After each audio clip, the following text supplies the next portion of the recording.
Yeah, awesome. Well, Joe and Brian, thanks so much for willing to have this conversation with both Marcus and myself. And we thought it'd be helpful just to start out by, priming this conversation and why we're wanting to enter into this space with the two of you. And really, we are just hoping to challenge the existing definition and expanding the current definition of what it means to be masculine and to begin to have a wider spectrum of things that are embraced as masculine characteristics and beginning to kind of challenge these gender norms that have been so deeply ingrained within our own societies. So, Marcus, if you wouldn't just mind kicking off the first question here. What I'm particularly interested in and what I wanted to ask you guys was that before the current season of life that you're in right now, what was the previous incarnation of masculinity for you? Like, what did that look like? Brian, can we start with you? Like, before you were, or before you got to the point where you're at right now, what did masculinity used to look like for you? Yeah, that's a great question, and I honestly think it was built for me on a character, maybe from all the movies I watched growing up, or maybe just a couple of cool guys who I looked up to. I thought maybe they had it all together, and so for me, that looked like somebody who was very, very focused on the external image and perception and exuding a lot of false confidence, I guess, but I was in corporate for a number of years and sort of kind of an entrepreneur in parallel before I became an entrepreneur. So it was, custom suits at one time. It was nice car. It was life of the party. Brian had to be very much, also very jacked and built at the time. That was my sort of mask of masculinity, I guess I'll call it. But so that's what it would look like on the outside. On the inside, it was something very different, which led me to doing the work in present moment. Thanks for that, Brian. Joe, what about you, man? How did masculinity used to look? I don't think this is a great question, by the way. I don't think it really looked very different for me as a presentation. I always was just kind of me. I just never really thought about it until I started publicly talking about my feelings and my experiences and crying in public occasionally and things.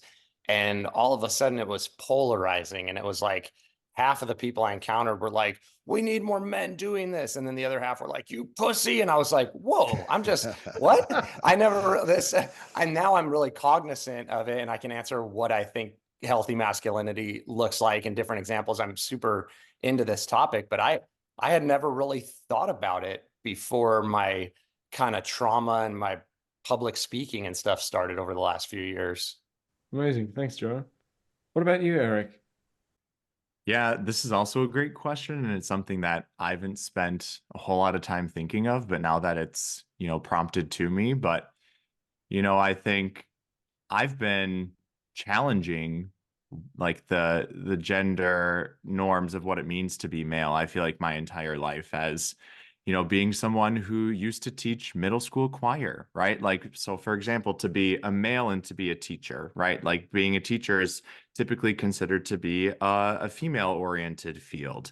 And then to be teaching music on top of that, which is even more kind of generalized in the space of education as being something only women have taught. And so it's been challenging, I would say. I think once I entered into that space and saw how many women were in the profession, that I was like, it didn't seem right with what society expected of me as a male versus what I was actually doing.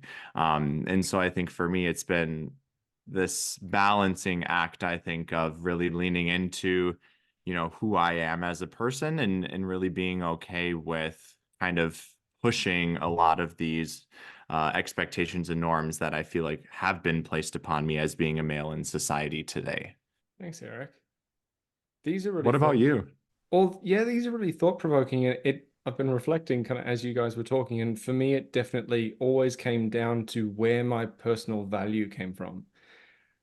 My previous kind of versions of masculinity, the main kind of indicator of where that was at was about, yeah, my personal value, what I needed to do, what I needed to look like, who I needed to be in order to feel like I was worth something. And essentially, that always came down to my physical appearance and achievements. Those two things. My entire personal value was wrapped up in how I looked and what I was achieving. And that brings me to the second part of this question. And we'll start with you, Brian. What did it take for you to question your own previous incarnation of masculinity? What had to happen in your life? What did it take for you to kind of go, wait a minute? Yeah, it was for me two major things coming together at the same time. I had been in pain with that facade that I had been putting on for such a long period of time, so unin touch with my emotions and so incapable or not willing to express them at that point. And so that put me into a very anxious state a lot of the time, a very depressed state a lot of the time. That combined with a party lifestyle when I was in that, when I was the life of the party and I was showing up to these places and drinking a lot and taking drugs. I liked myself in that time, and I felt that, you know, this is where I fit in. I'm getting such a validation from this feeling, but eventually that caught up with me, and I was taking very risky behavior, and it was just getting, the highs and the lows were getting further and further across the scale of amplitude, and eventually it was actually an accidental drug overdose that put me into a coma for 3 days in ICU, and it was literally 1 month after the birth of my first child. So it was, you know, I have a picture of her, you know, me after when I left the hospital, and I'm holding on to this little fucking precious thing, the most precious thing I've ever seen, and I've got these bandage sticker marks all over my arms and holes from, and it's just you know, for me it was something catastrophic. It was those two things combined, where at that point, you know, it was a serious wake-up call. And even for myself, maybe I would have kept going if it wasn't for her, because I didn't really have that connection with myself to do that work. But for her, there was my why, and that's where the journey really began. I had dabbled with this work for some time, you know, but it was like I was playing both sides of the fence, and I wasn't getting anywhere with it. It's incredible, Brian. Thank you, mate. Joe, what about you, man? Well, I was actually, to kind of circle back to the first part of the question, I was thinking about this as you guys were speaking. I was, thank you for sharing that, by the way, Brian. But I remember just kind of being like, just authentically me. And the first time I started thinking about this was when I got into the fire department, because like Eric, you were talking about music, like I love music and I love all sorts of music. Like I'll jam out to Rage Against the Machine or like gangster rap, but like I'd be in the fire truck and like a Mariah Carey song would come on and I'm like belling down. These guys are like, and I'm like, it's fucking good music. You know what I mean? Like, Yeah. or like, I like taking baths. I don't care. I got some Bolts discs in my neck. And these guys are like, oh, you pussy. Like, and I'm like, I remember thinking like, we're kicking doors in, we're doing the job together. Like I'm a heterosexual dude. And also then I had like a really good friend of mine was a police officer, and he's this gay dude and just one of my best friends to this day. But I remember like he and I were just both challenging all these norms without, I didn't have the words for this, but like he's terrible at dressing. Like he's like the opposite. Like I'm way more feminine than he is in a lot of ways. I care about my nails. I'm like, dude, trim your cuticles, bro. But it's like, you can't label people, you know, it doesn't really, I don't know. And I just remember being so confused, like a good person or a good man, it doesn't matter if you like to take a bath or what music you listen to. And then I remember there's another guy, it reminds me a lot like Brian. Like if you look at Brian, like this guy gets into water that he has to like use a sledgehammer to break ice, and he's like looks like Arnold Schwarzenegger. Like he's so masculine, he's a scary dude. But also he and I have like talked so much about feelings, and we shed tears and we have big hearts, and like I don't see those as even remotely mutually exclusive.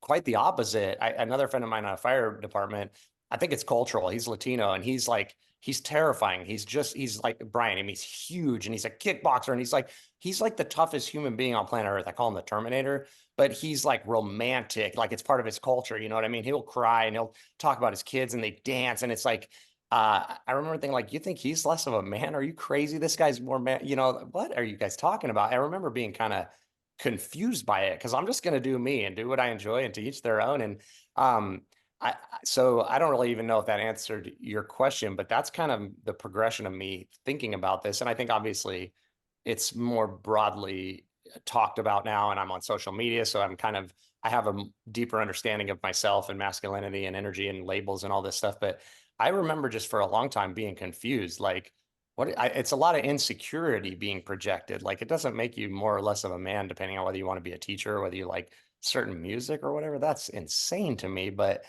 projections, I remember noticing a lot of projection. And then a lot of times these guys they would end up digging on whatever I was doing. Like, you know, whether it was reading, I don't know, like Harry Potter. I read Harry Potter at the fire station. These guys were all making fun of me. And then like, I remember 3 months later, like all of them are like, book 7 is out. And I'm like, see, just give it a chance, man. There's nothing weak about this stuff, you know? So I don't know. That doesn't really answer your question, but those are the thoughts that came to mind as you were speaking.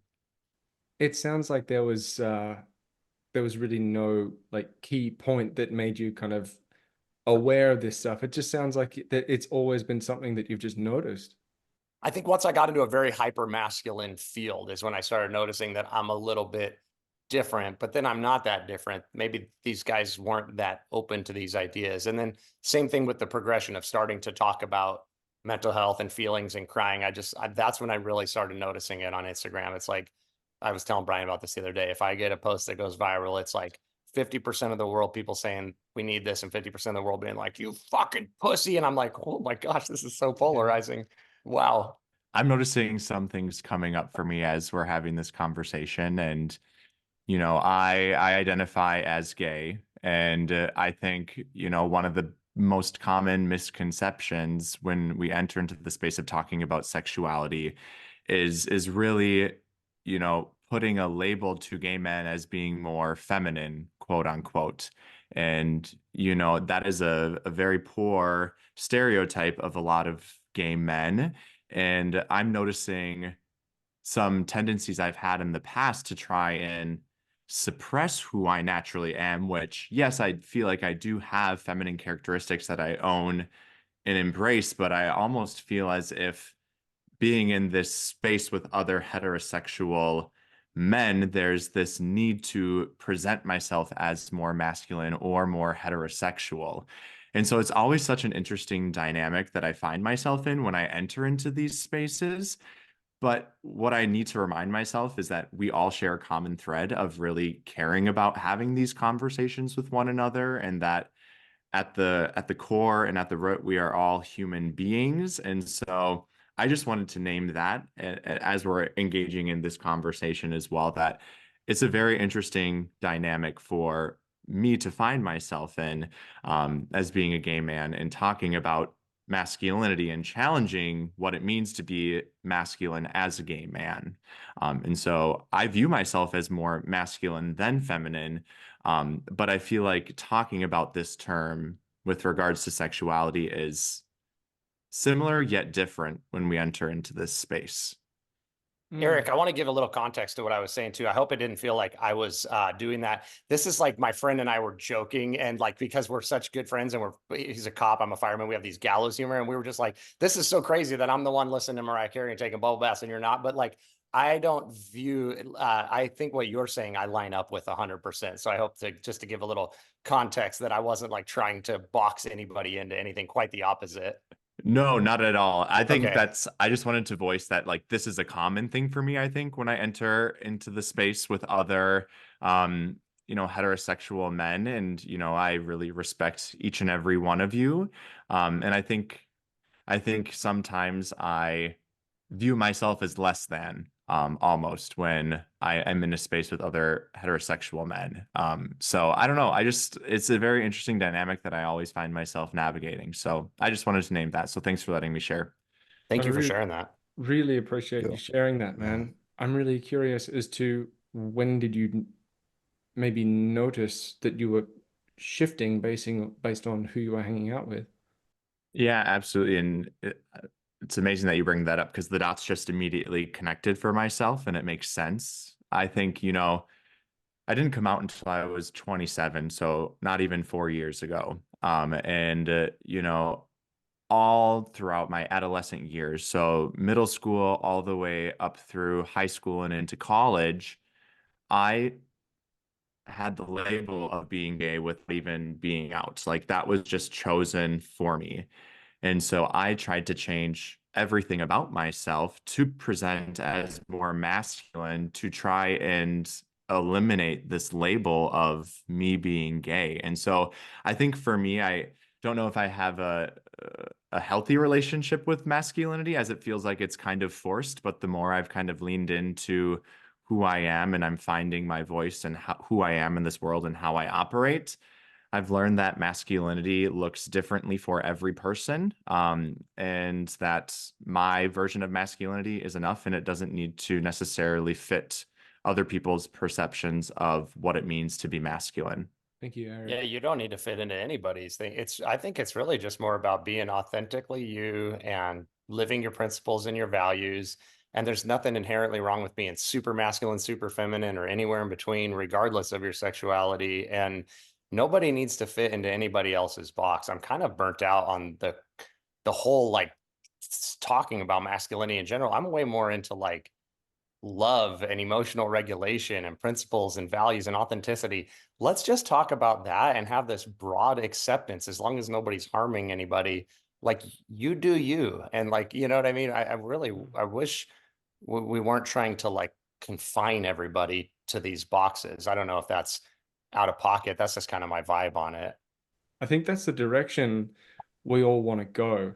I mean, I say all, as in the people in this proverbial room, but we've all encountered different levels of resistance and different kind of interactions as we've done the work that we do publicly and have had the conversations that we're having like more publicly. But before we move on to a question that's kind of along those lines, Brian, I just want to say, man, like your story of like what it took for you to question your previous incarnation or previous version of masculinity, like I really resonated with that, man. And it hit me really deep because like my answer to that question is that I had to essentially achieve everything that I was working to achieve and realize that I wasn't any happier.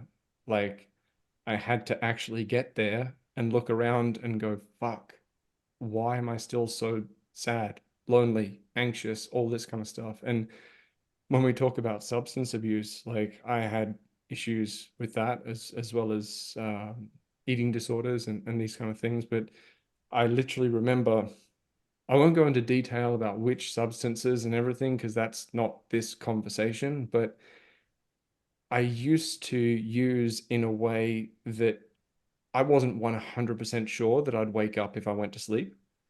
And I didn't care for a really, really long time. And I remember I'd met the woman that was to later become my wife, and we'd just gone like for a night out. We're back at my apartment and going to bed, and I did my usual before bed routine, what it would take for me to actually get to sleep after what I was doing during the night. And I remember thinking, this woman is here, and I think she's really special. I definitely want to wake up in the morning. That was definitely a changing moment for me when I had to go, I need to, like, what I'm doing is not working out. I need to change something here. But Brian, thank you for sharing your part of this because, yeah, that really spoke to me, man. Yeah, thank you for that, Marcus. I relate to everything you're saying about it. Doesn't getting to that place doesn't feel like you imagined, right? It's like, wait a Oh, minute, so everything's still missing. yeah, that's a really great way of putting it too. Like I've arrived, but everything is still missing. Before we Anyway, move on to the next question, can I ask the question of, you know, for both yourself and Brian here, but what did it feel like when, you know, you found yourself in that space? It sounds like you really started to realize that you needed to begin to connect with different values in your life. what was that process like if that was a part of your story after you had gotten to that point? Like what did that look like for you to begin to realize like, oh, I need to start thinking about things a little differently. I need to start, living life in this space as opposed to the other space. What did those beginning steps and process look like? Brian, you go, buddy. Yeah. Well, for me, it was a gradual awareness that I was out of alignment with my values, and I was still trying to establish what those were. And we were just talking about masculine and feminine. We all have those characteristics of each within us, and I've learned to embrace both of them. But I was driving for the masculine only based on the ideal that I had at that point. But for me, it was that awareness at first, and then I began to notice my own bullshit and my own patterns and my own thoughts. And but then it was actually getting help. I went to the mindfulness center after this particular thing immediately. Found a mentor there. I've been there, ever since. So it's, well over a decade. And I just learned to practice connecting with my emotions, learning how to feel, and learning to notice all those patterns and that programming and begin to connect with who I was. And then I realized like I had it all figured out when I was a little kid and I wanted to not be that kid anymore because of all the things that happened to us, and that's another conversation, but things happen and you close doors and you begin to say, okay, well, this is what I should need to be, because then I'm going to actually feel like I'm worth it. And I feel like I'm going to get that love that I may have been seeking in all these other places. So it was just the awareness, I think, initially at Eric. And then really it was just getting some help at first to be able to get me on that path. And then once you get going, you realize it's like you peel the onion and you're like, wow, there's a lot of, and it's, believe it's not all rainbows and lollipops, right? It's like you shine light into those shadows and the cockroaches scatter, but it's like it's so rewarding. And then you start to change, and then suddenly people around you start to notice it, and you're like, wait a minute, okay, I am being a better father, I am being a better husband, a better friend, a better son, a better brother, all the things. And it just motivates you just to keep going, and then hopefully now inspire other people. Yeah, I think for me it was I cleared the table, essentially. I didn't know what I needed to shoot for anymore. I just knew that what I had been shooting for wasn't it. So I started just by going, all right, I'm just gonna wipe the slate clean, stop working so hard towards the things that I was working on, and just kind of for the first time in my life be a little bit curious about what happens when I just be. Like, what happens when I shoot for a job where I'm surrounded by a few people that I enjoy hanging out with, where I get to take care of myself pretty well, and just open space in my life? Like, what organically starts to fill that space? Like, rather than constantly trying to push shit uphill with a pointed stick uh, in the name of achievement all the time, it was very much about allowing space rather than controlling absolutely everything. And one of the first things that happened, which is kind of how I got here, is that my then girlfriend, now wife, looked at what I was doing with nutrition coaching, and she was like, you're actually good at this. And she was the manager of a very large gym at the time. I'd been in the fitness industry for like a decade at that point, just with a few breaks here and there when cool opportunities with music came up. But I'd never thought of myself as being good at much other than, you know, the stuff that I'd associated with music and touring and whatever. And I didn't realize that this thing was kind of building behind the scenes, this thing with nutrition, and paying really close attention to how people are feeling and what's working and what's not working, and asking the right questions and everything like that. And yeah, that space that I created from just going, let's see what happens, it allowed the space for me to actually hear it when someone said, this this thing that you're doing that, you've never really taken all that, like you've not put a whole lot of weight in it. You're actually good at that. You should do more of that. Now I'm here. So it definitely started with opening space. You guys both touched on two things. Brian, you talked about like I knew it when I was a kid. And Marcus, you talked about wiping the slate clean and clearing the table and peeling the layer back of the onion. It's so much about unlearning and deconstructing and deprogramming these expectations that other people have put on us or that we put on ourselves or society or these viewpoints that we have or like I don't know, it's almost already there like you said when we were a kid. It's really so much about removing the blockages and like creating space and awareness than it is gaining anything or achieving anything. I resonated a lot with what both of you said. Thanks, man. Yeah, Joe, and I agree with that. And the way that I like to think of it too is I think some of our biggest learnings in life and the way we learn and grow the most is actually through unlearning, Yeah. Yeah. right? Yeah. So like that's what my mind came up with or was thinking about as you were saying that, because I feel like there's such a connection between those two statements. And I think so many people can go throughout life and just do the same shit that they have done all along, and it doesn't serve them. It doesn't serve their higher good, their higher purpose. But I think when we can allow ourselves to be in that vulnerable state and recognize that, whatever it is that I'm doing isn't serving me and I need to unlearn in order to continue to grow and learn and move forward. So I just wanted to throw that out there as well. 100%. Amazing. Yeah, I totally agree. Eric, next question is yours, man. Do you want to throw it in there? Yeah, absolutely. So I know we've started to scratch the surface of where this next question is going to be taking us here, but all of us here are doing work that requires us to kind of be more in touch with a more feminine side or in touch with emotions or things that would be viewed as feminine. So I guess the question that we have for everyone here is, what is your experience like kind of pioneering work as a man in a field that requires us to, kind of embrace these more feminine characteristics within the work that we do?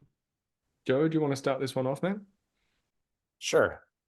It was an evolution. So it started out as something that I can't really explain why I felt compelled to start sharing and it was uncomfortable. And then crying and talking to other firefighters about suicide or parenting things or doing these things. And um, it it was like uncomfortable at first, and then it was kind of well received. And then I saw that there was a need for it, and then it was fueling my passion and healing me. There was a lot of self-serving stuff. Like when I would go and share these things or talk about these things, it was healing other people, but in turn, that was making me feel really good. And then there was some pushback. So it was kind of a little bit uncomfortable. And then I started realizing like, fuck you to the pushback. Like I'm excited to pioneer this. Like my people are hurting. Like first responders are killing themselves. Parents, kids are hurting because these guys are not willing to tap into this stuff, and they're so hard on their boys and girls in different ways, like sons and daughters. Like everybody is struggling, and not nobody, but a lot of people like aren't talking about this. And so then now I'm just like, game on. I'm really excited about it and it feels really good. And there is some pushback, but I have compassion and sympathy for the people who push back because that's a miserable existence to be so offended by tapping into your humanity that you want to heal and help other people. So I'm driven by it. I'm excited by it. I'm sad that we're pioneers, that it needs to even be happening. And I feel like it's what a broken world we live in where these conversations are so unique and rare, but at the same time, I'm stoked. Look at the four of us sitting here doing this. This is awesome. And there is a lot of like-minded people doing this work, and there's a lot of dudes needed, and we're doing it. It's cool. It's neat to be part of a cult. We're all change agents. We're on the precipice of shifting culture, and we have a hand in it. And it's pretty fucking awesome. Brian, what Yeah, about well you, said, man? brother. Yeah, everything Joe says, I relate to that as well. I've been doing a lot of work, in the first few years with more women. It's been mostly women, and it's literally something has shifted in the last little while. And, I never went out to say, okay, I'm just going to work with this type of person or that person. It's just whoever resonated with my message at the time. And, or initially in the early days, whoever was close enough to me, I tapped them on the shoulder to be my free client, so there was that. But interestingly, I just feel that right now there is some type of shift happening where, people like yourselves, and when I saw Joe using the term emotional fitness, which I use as well. I mean, things like that. Everybody knows what fitness means. So what's emotional fitness? Okay, well, I get it. I mean, this is something that's trainable. Well, what could be more important than learning how to self-regulate and find joy or be able to maneuver through those difficult, stressful moments? So, it's one of those things where I think that, from a men's perspective, it's an exciting time. I think that there's just so much less stigma around men communicating. And I co-hosted a dinner recently where we had 36 men come together, and it was a little experiment, and it was a conscious conversation, we called it. Basically, it was called the human experiment. And we put 6 tables of 6 together, and we put questions under each plate, and we just framed it as like, this is no alcohol. Like, so the typical masculine men's thing would be like, here's my phone, here's my booze, and here's my story about how big my what is, and this is how much money I make, right? That's how it rolls. All of those things we eliminated, but people with strangers. And what happened was miraculous. It's like everything shifted very quickly. Suddenly the guards went down, people were connecting, they're talking about deep things, and the questions progressively got deeper and deeper, intentionally. And at the end, we're all like, all the men were sharing, and we all realized that, hey, like, we all had the same shit. We had this thing with our fathers. We had this thing with our families. We grew up this way. This is the pressure from our surroundings. And all these men were like, my God, this was so refreshing. We fucking needed this. We needed the space, but it had to be a safe container to be vulnerable. So I just think that there's something shifting right now. And, I know that there's communities that have existed long before us, but I feel that we're sort of helping shape this into the mainstream. And as Joe said, it's an exciting time. I mean, I'm excited every day to wake up to be a part of it. Dude, that's awesome. Right? It was cool. That's a badass event right there. That's awesome. I'm so proud of you, man. That is killer. It was so surprising, man. I was like, I floated out of that room, because even myself being there, I had that full pull. I was like, walk by the bar. I'm like, oh, maybe I should just have a quick drink to loosen up or whatever. I mean, I had that same, kind of guard. And it was a full experiment. And all of these men were like, I'm coming back and I'm bringing friends. When's the next one? You're changing the world, dude. The trickle down of those guys going home and how they interact with themselves and their loved ones and the world around them. Like, the exponential ripple effect of even just doing one of those is huge, dude. That's amazing. Yeah. Thank you, brother. Yeah, I agree with that. And I think, that experience in and of itself really highlights the importance, I think, of, having action associated with what we're preaching as well, right? Or what we are telling other people to practice and implement into their daily lives. Like, we can just say these things, right? But I think being intentional with creating spaces, having these events, and really requiring action is what's going to result in that change. So I just want a big kudos to you again, Brian, for hosting that event. It sounds like it was incredibly powerful. Yeah, it was. Sure was. Marcus, what about you? How would you answer this question? Full transparency, it's been super rewarding, but also like a total endurance event, like emotionally. Like, I've been constantly working because like around eating disorders, body dysmorphia, all that kind of stuff is where the primary body of my work is. Every day feels like just this mental marathon trying to figure out what language I need to use in order to make that topic accessible for people who currently don't resonate with terms like eating disorder or body dysmorphia.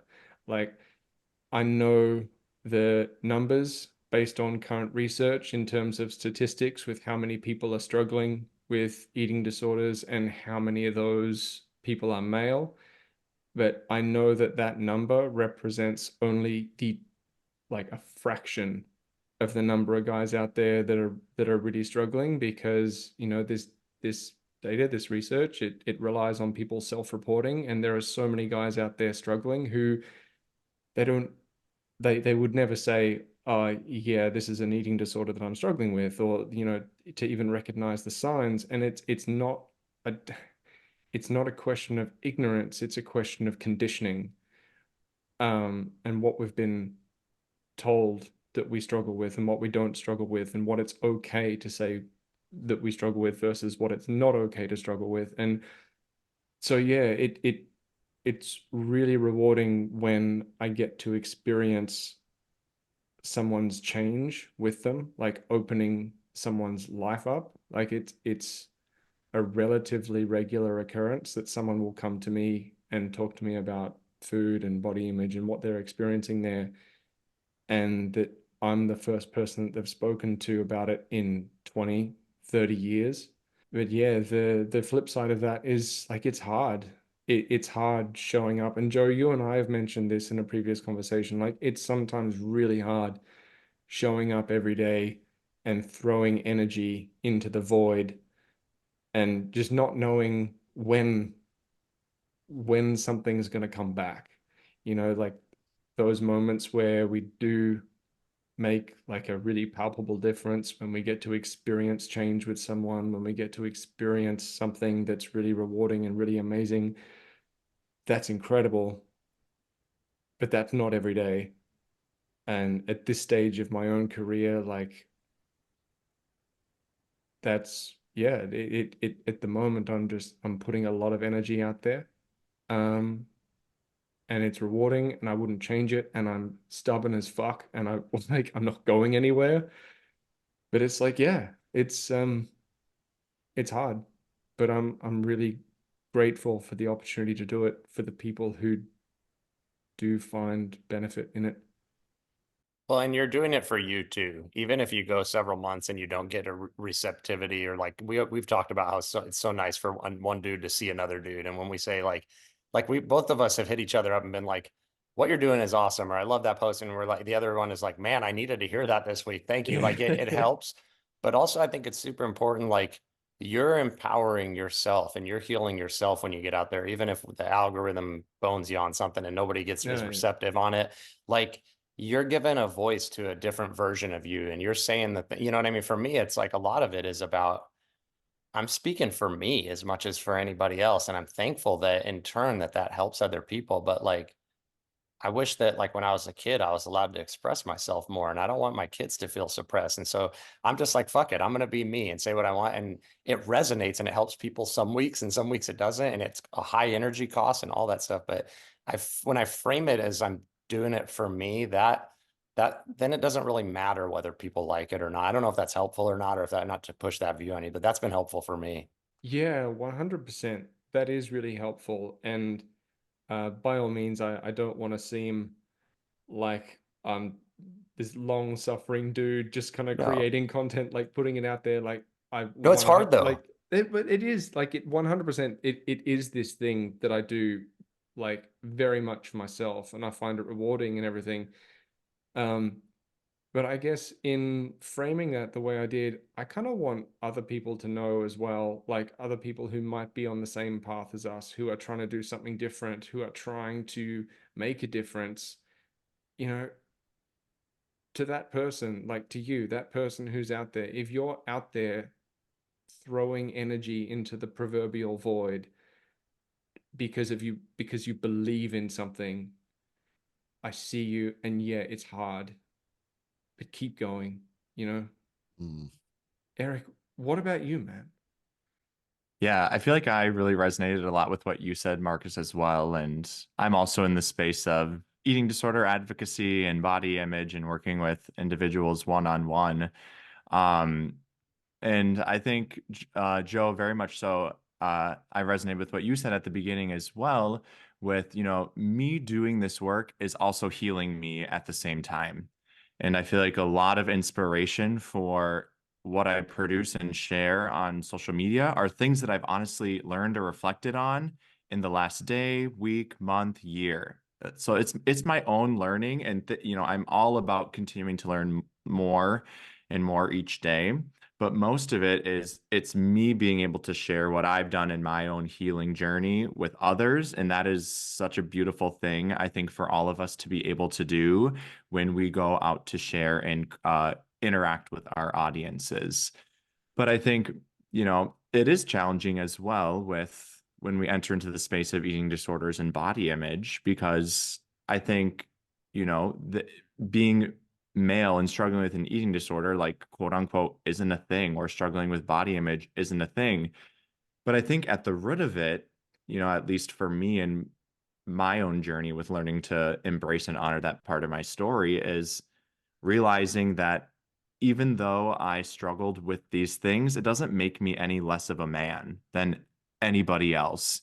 And I think this is why it's so important for us to be engaging in these conversations with one another, is to really begin to challenge what being masculine means, and to really destigmatize a lot of these things that we've all experienced with regards to mental health, eating disorders, and body image, and to just be open and honest. Like, you are no less of a man because you have struggled with these things. And I think that's a big fear of those that find themselves in these spaces. And I think it's a really hard thing to honor, embrace, and accept.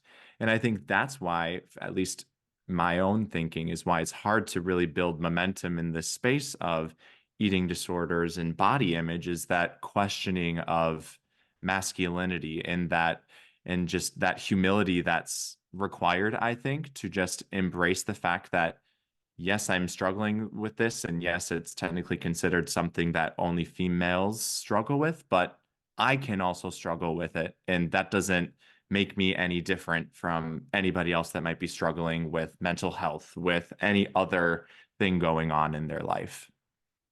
Eric, can I touch on that, dude? So I hate to like always associate bravery and being tough and all the good things with men, because like I'm a daddy to a daughter too. But for the sake of this conversation, because that's the way men view it, you're more of a man.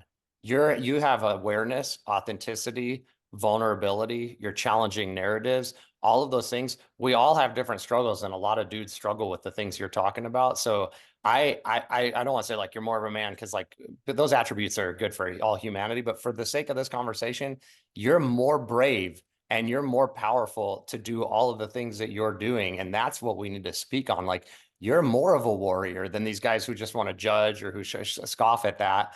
Like that's being, I hate to even say like a real man, but like you're a real fucking badass for doing that, you know, more so than the ones who are uncomfortable unpacking and scared to look internally, or have a lack of awareness, or all those things. So yes, I'm with you, and you're awesome. I see you for sure. Preach. Boom.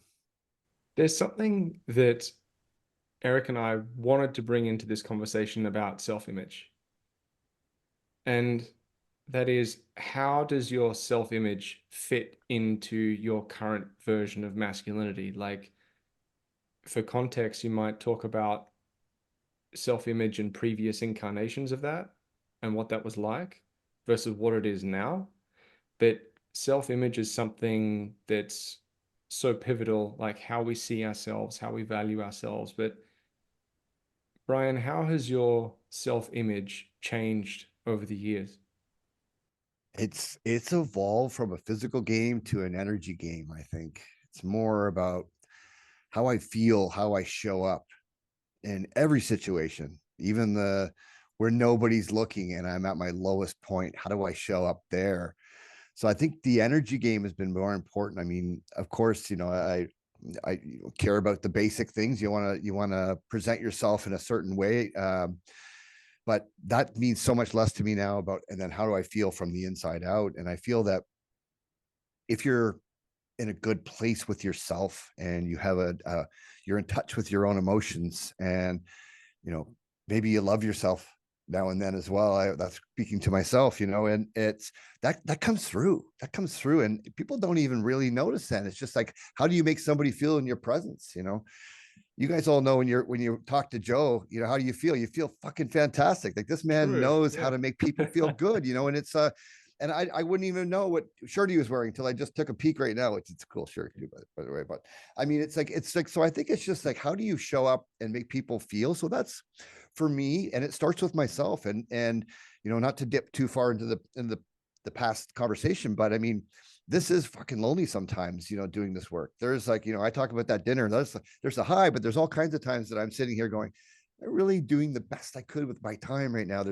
While I watch someone else who started, you know, a startup 5 years ago, who is like, you know, ready to exit or something. And, you know, I'm like, oh man, you know, that'd be nice. But healing yourselves is part of the journey. And this is the work. And this is the message that's important. So I think that in terms of the image, I think the image is just really non-judgment, kindness, compassion for myself, loving myself, being curious, being open, and accepting pleasant and unpleasant equally. Now, that's the holy grail and of equanimity. And I'm not always there, but you know, that's what matters to me most. And it's just more of like a heart-centered feeling.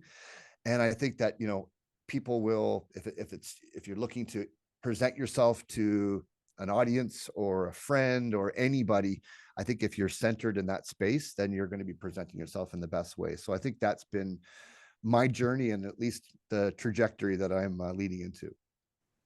Awesome. Thanks, man. Joe, what about you, buddy? Brian, you make me feel that way too. That was a nice thing to say. Thank you. Um, I think we're kindred spirits. Like, okay, so equanimity and surrender and acceptance are where it's at. And so I always feel like I don't want to dismiss the way looking good or feeling good or getting a new outfit or having abs like that. Those can be positive things. They're part of the fun part of being a human, when if you're not dependent on them for your value or your happiness. And it's kind of like, I feel like inner peace is, I always sell people on happiness, but really I'm striving for equanimity. And then when positive circumstances happen, I get to feel joy. And then when grief hits, we feel sad too. You're not, you know, you're right in that sweet spot of equanimity. And so it's really cool when you look good, you feel good. But I hurt my neck on the fire truck 7 years ago, and I really can't lift anymore. No matter how I try and do it, I used to have bigger muscles. You know what I mean? I'm 155 pounds now. I used to be 190 pounds, and I was the same leanness. So like I used to have big traps, and I don't have any of that anymore. And no matter how I do it, I can work out, but it's like a lot of yoga and Pilates and core stuff. And so I'm good with that now, but that was a rough transition for me to be little again like that, because I was little growing up, and then I got like kind of buff, and like I didn't realize how much that meant, but then I kind of lost that. Same thing with, at this angle now, you can't see it, but holy shit, my hair is so thin and I have a big old bald spot. And like so whenever I catch a picture of my head, I'm like, oh, but like to have to go through those things, and then to like, that was hard at first, but over the last few years, I don't care about that anymore. I care way more about how I feel internally. And I resonate so much with what you said, Brian, and more importantly, how I'm making other people feel. And what's weird is letting go of that. I feel like people are, it's probably not my looks, but like I have a more attractive energy than I did when I was like all swollen, had a thick head of hair. So I don't know how much it matters really. And I think accepting that everything is temporary, that was a good lesson for me. Like, we're all going to get old. Like our bodies are temporary, and if we're lucky, we get old, you know, and we're going to decline, and you get wrinkles, and like, it's just part of the game. And it's fun to have youth and muscles and abs and good head of hair. Nothing wrong with all of it, but like our core self is so much deeper than that. And then I remember reading Betty White's memoir, and she talked about how everybody says she looks so young, even when she was really old. And she said, it's just because I have like a light heart and I love comedy and energy, and your inner beauty shines through. And I was really thinking about that, Brian. I think there's really something I can't put my finger on, but your purity of spirit and your love and your empathy and your connection, people see that more than they see the blemish on your face or how thick your hair is. And so it's like kind of like a roller coaster. I was less confident when I started losing my hair and lost all that muscle and stuff. But now I think I'm more confident than I've ever been, and I have less good physical attributes. So I don't really know, but if that makes sense. Dude, I resonated a lot with what you just said. Thank you so much for sharing that. I got it's not as obvious here in this kind of light because my hair thins kind of like uniformly, but I've got like the sunroof thing going on. it's yeah, it doesn't recede in the corners and then get that bald spot at the back, but it's literally just like uniformly thinning over the top of my whole head. And the hair loss thing and the muscles and the body image thing, that was huge, huge for me. Like when I first realized my hair was thinning, I I was just apoplectic with misery. Like I couldn't, like I couldn't deal. I didn't know, like, but ironically, not having visible abs and having my hair thinning, if you'd asked me at, 20 years old, 20, 25 years old, how I'd feel about that being my reality at 36. If someone said to me, oh, when you're 36, you're not going to care about having visible abs anymore. You'll keep healthy and fit and all this kind of stuff, but you're not going to care about having visible abs all the time. And your hair is going to be thinning. The 25-year-old version of me would have been like, oh my God, there's nothing worse that could possibly happen to me. Like, and I really believed that for so long. I believed that so much of my value was tied up in my image. And I know this might sound cliche, but having these things happen that I feared so much was actually one of the best things that could happen to me, because it's shown me that, like, I'm so much more than that. My character and integrity and, you know, all these other things are just so much more. And I did a weird little thought experiment at one stage as I was trying to deal with this stuff, because I really did believe for my entire youth that I needed to be perfect looking in order to be worth anything. And at one point, as I was trying to process this, because I have a massive man crush on Daniel Craig, like when he did his Bond Who film, doesn't? I was like, right? Like when he did his Bond films, I was like, oh shit, yeah, that's the dude, like right there. Um, and you see him doing his Bond thing and everything like that. And at one stage I thought, wait a minute, if you take that exact guy, looks exactly the same, that bone structure, that everything, but you remove all the confidence, all the charisma, and turn him into just, he looks exactly the same, kind of, but he's just this grumpy prick who you run into at like a convenience store, would he still be so alluring? And it's like, no.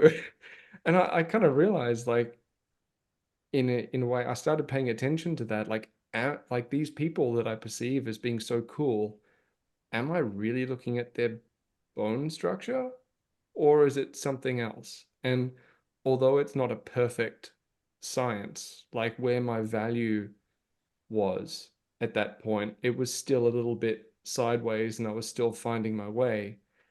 That to me kind of held the door open for me a little bit while I connected with some deeper things. So Joe, thanks for your story, man, and sharing what you did, because it really resonated with me, dude.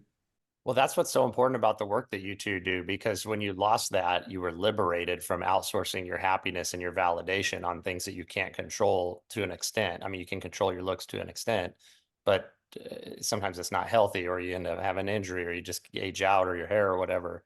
And again, it's not bad if those things amplify your happiness, but to be dependent on them for your emotional well-being is bondage for sure. And so I think you guys are working to liberate, I'm guessing, I don't want to put words in your mouth, but it feels like you guys are working to liberate people from that bondage, while not dissuading them from caring about their wellness or their health or their looks or anything, but to be so tethered to it. That's dangerous, because you can't control it in a lot of ways. And Yeah. ooh, it's not a solid foundation for wellness if it can be yanked out from underneath you, you know? I feel Yeah, like that just, yeah, Joe, what you just mentioned, like that is something that, even Marcus and I have had conversations about recently, where it's, I feel like a lot of the things that we are trying to, educate others on, it's like a double-edged sword, right? Where we are telling people to not care so much about the way that their body looks, But then on the other side of it, it's okay like to take care of your body, but it's such a you're like walking on a tightrope here when you're, choosing to educate. So it's like what side of, the seesaw are you going to present here, and how can it be balanced out into equilibrium with, what it is that you're actually saying, in whatever content you go to produce and share. And so it's hard. It is a really hard thing to do when you're in the space of talking about body image, to have a balanced approach where, I think in this space, we want to eliminate self-worth from the way your body looks. Um, but also we don't want to leave a sour taste in people's mouths as well, if we're saying that it's a quote unquote bad if they do care about the way that their body looks. But it's all what's going on up here, and the way that they're thinking about it is what matters most. Joe, I think the way that you phrased that was like really particularly good, man. It's like it's not it's not wrong to care, or if you find a bit of joy in something about yourself, that's fucking brilliant. But as long as we don't hang our hat on things that are fucking temporary and out of our control. Eric, we've got this last question. Do you want to roll that one out? What would you Yeah. like to go? So full transparency, when Marcus and I were sitting down to, think about the questions that we wanted to ask, we got to this last question and we're like, we feel like we know what we want to ask, but we couldn't quite put the words that we wanted to around it. But I'm just going to go for it here. And if it doesn't make sense, we can ask clarifying questions. But, when it comes to embodying the values we stand for and the work that we do, what about that to you still feels like quote unquote daily work? Or, for example, we are in this space of educating others. And, I think what we're really trying to get at is, even though we are in this position, it doesn't make us any less human than the ones that we are interacting with. So, what do those more human like experiences look like for you as someone who does and educates other in these spaces? Brian? Have Oh, go Brian go. ahead, I just Joe. talked a whole lot. Okay, cool. Brian, you go, man.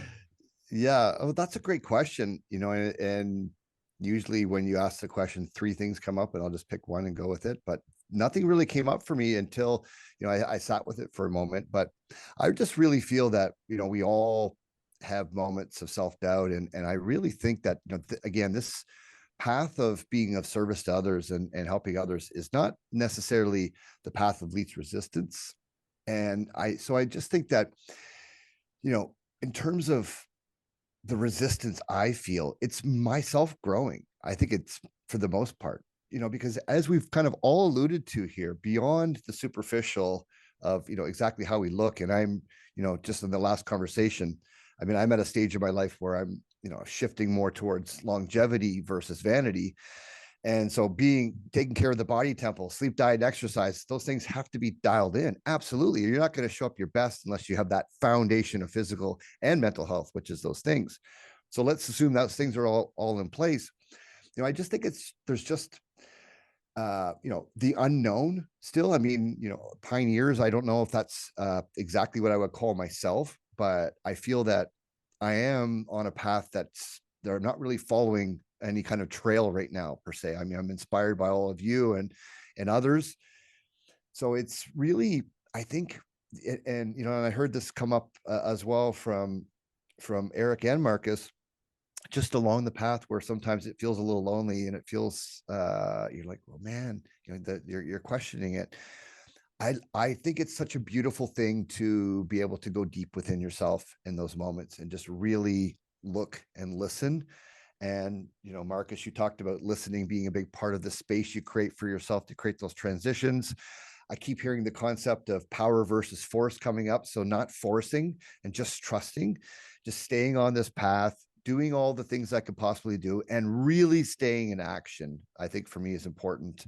If I don't have the next move mapped out, I'll, without force, hopefully, I'll look for a step because, you know, you don't want to be still. I don't think at any moment. You don't want to sit around too long, because then the thoughts start to arise a little bit, and things get stuck. So I don't know if that's really answering the question, but for me, it really takes me into deep water.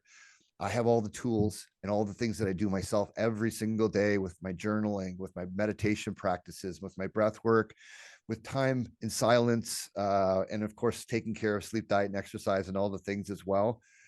But I really just think it's like I'm literally the experiment of this process as well. And so teaching myself, growing myself, helping others along the way is the path for me.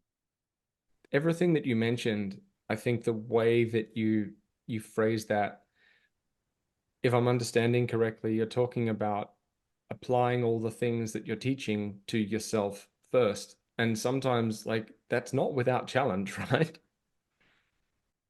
That's exactly it. That's exactly it. Just really doing the things every day, regardless of how I feel, showing up. And, you know, I alluded to my why, which was, you know, initially the birth of my first child, and it's still a big part of it, but my why has expanded into helping others. And so there's those days, that dark day where you wake up and you're just like, man, some of those old things come back.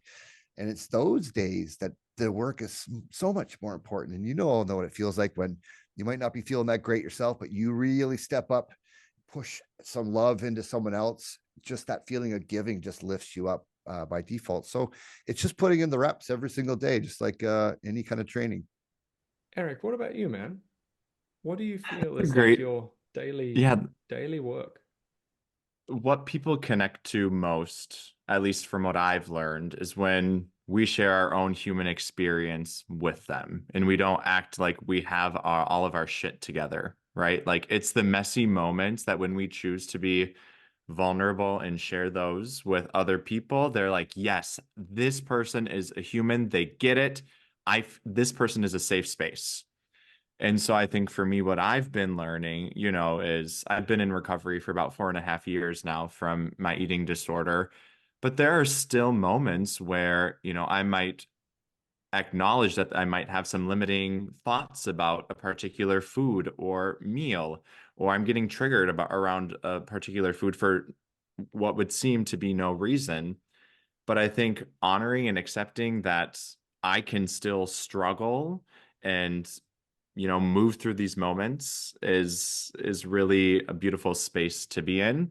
But I think it's being honest with the people that we have in our audiences. Is we all struggle. Like yes, we can be in a really grounded space, but that doesn't make us any less susceptible to these more challenging moments to ever not happen again, right? Like it's just part of the human experience. And I think the more that we can allow ourselves to be human in this work and kind of allow ourselves to walk alongside and not put ourselves up on a pedestal, which I don't believe any of us are doing, but it can happen when we enter into the space of social media and educating others.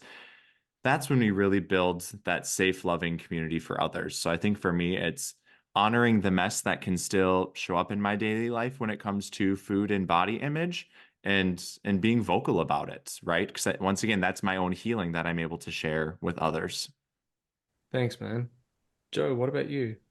Okay, Brian, you are a pioneer. You're a trailblazer. First of all, I'm inspired by you, and you're the pioneer. And then you talked about being lonely. I think all four of us, or this is my first time saying it, but there's three of you have said that a few times. It's so true. But the exception to that is when we have connections like this. So I'm going to answer the question, but I just wanted to touch on the thing you guys said.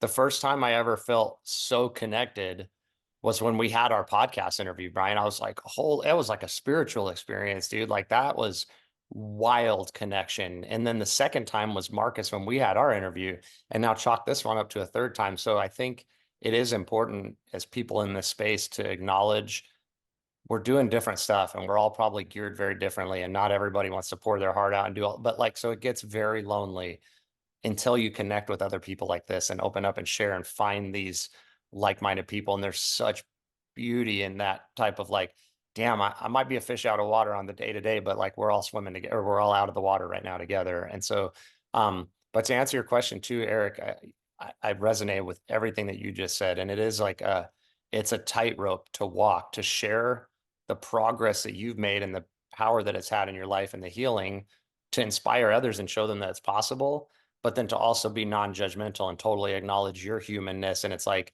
it's almost like if you're really buff and you're a trainer, like you don't deny it, but you're also like, I also started here and I have bad days and I eat junk food and I miss workouts. Like it's a blend of both. Um, so like I talk a lot about emotional regulation and managing anger and not yelling at your kids. Every time I snap at my kids, which I'm proud to say is rare these days, but it didn't used to be, I feel compelled to put it on a story. And it's not like I'm diming myself out or put myself on blast, but it's like, I want everybody to know that this happens to me too. Like we're all humans and you can get way better at it, but you can also slip up. And here's how you make amends with your family when you do it or whatever. Like it's so important. And so I think this is a fantastic question because for me, depression knocks on my door almost every day, even though I'm happy and resilient as fuck. And I know that that sounds paradoxical, but it's true. And these habits are the things that keep it at bay for me and keep me happy. It's getting in the cold water, it's journaling, it's all the breath work. Brian and I do all that same stuff. It's talking to other people and sharing and connecting. It's yoga, it's working out, it's going to the therapist. It's all these different things. And I never feel like doing any of them. Honestly, I have a hard time motivating myself every day to do every single one of those things, even though I'm disciplined as hell. And so I think it's so important for me to like share these tools and push people into doing them if where I have influence, but to say like, I never want to do any of the things that make me feel good, honestly, almost never. But when I don't do them, I feel awful and my family suffers and I suffer. And so there's no judgment if you don't want to do that practice or you miss a day working out or you don't get in the cold water or you don't talk about your feelings or you don't journal, no, whatever your things are. But like it's like my recovery, almost like the way my cousin who's an alcoholic is like he doesn't go into the bars and he doesn't miss a meeting. I really don't miss these practices, but I have to like I have to like David Goggins myself into doing all of these things every day. And it's like and I think it's important to share that. I've been doing these things for years. I know the fruit of them in my life, and I struggle to do the things that keep me healthy and happy literally every day. It's none of them are easy for me. And I think there's a blend because you got to like have a lot of grace on yourself and be kind to yourself. And if you miss these practices, there's no self-judgment or anything, but there's a balancing act between grace and discipline and all that. But like, I think my point was just the human side is I do these things, but I have a hard time with them every day. And I no longer suffer from depression, but it knocks on the door. And sometimes when my circumstances are sideways or my family's struggling, it's banging on the door like the fucking police. And so I think that's an important thing for me to share. And I don't know if that answers the question, but those are the things that came to mind when you guys were asking. I think it's a great question. Thank you. Thank you. I'd like to hear from you too, Marcus. Sure. There are two things that really come to mind, like as I've been listening to you guys talk. Anxiety and body image are like the two things that I need to do kind of daily work on. When it comes to like anxiety, sometimes like I used to kid myself into thinking that if I did enough work, I'd never experience this feeling again. But I've come to understand that's not true. It's just something that happens sometimes. And I experience anxiety as this intense, visceral feeling that, like, now I recognize it coming and I recognize it's like my entire nervous system is on fire. And sometimes now I just have to be like, okay, it's going to be one of those days. Cool. I need to, factor it into, well, obviously I'm not like I'm gonna maybe adjust my training session in the morning. I might, you know, look at my schedule and go, is there anything here that really doesn't need to be there today? Can I take my foot off the gas a little bit? Can I maybe take a bit of extra time to breathe? I don't need to overanalyze it all that much. I can have self-awareness around it and everything like that, but it's the nature of what of my experience. Sometimes it shows up. I know what makes it show up. I know that these things are like way down there in the lizard brain, and that's something that I can't always control. And it's just about like acknowledging that this feeling is going to come and go. It's going to suck for a minute, and sometimes it's really inconvenient. And so there's my relationship with anxiety that I need to do constant work on. I know that being hyper controlling of my life and my environment and trying to make every little variable fit exactly where it needs to be. I know that's not going to remedy anything. Like I've done that in previous seasons of my life, and my life starts to get very, very small. Like the more I try and control my environment and control all the variables of my life in order to have no unknown quantities and to make sure everything is just in order, my OCD gets insane. And before I know it, I'm like feeling depressed because my life has become so small and so controlled that there's no joy or fulfillment in it. So that's a well-traveled path, and I just need to know that I need to choose not to walk that. And then just briefly with the body image thing, I know that my own perception of my appearance can't always be trusted. Like I know that with my history and everything like that and my experiences with that, I know that some days I'm going to look in the mirror and see something that is not accurate. I'm going to see something that's not a true representation of what actually exists. And one of my clients, to quote them, they're doing insanely courageous work with their journey of anorexia recovery right now. They're in a really, really tough place, and they're just being an absolute hero with it. And they said to me something the other day that I found so inspiring, because we were talking about how do you trust when someone you love says something about you that's really lovely and complimentary and nice, but you don't see it in yourself. It's like, how do I believe them? What do I do? And we talked about the active choice to choose to believe the people that love us when they talk about us, rather than the voice that's in our own head. And she said, the people that love us are the best mirrors. And that really stayed with me. And that's something that I take into my ongoing process with body image. So yeah, those are the two that I do daily work on. That, and just always the practice of good communication, always learning.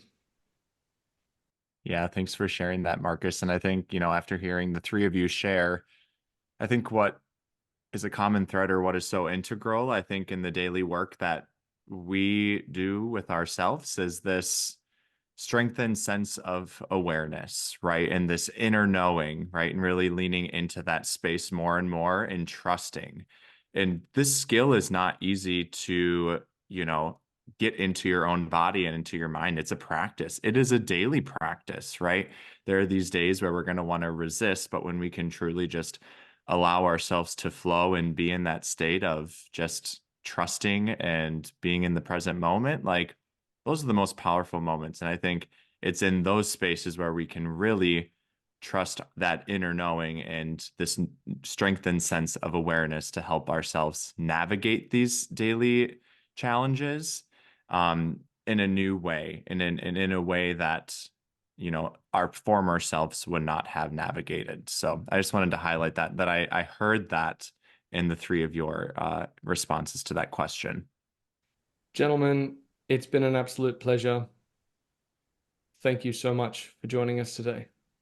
Thank you for having us.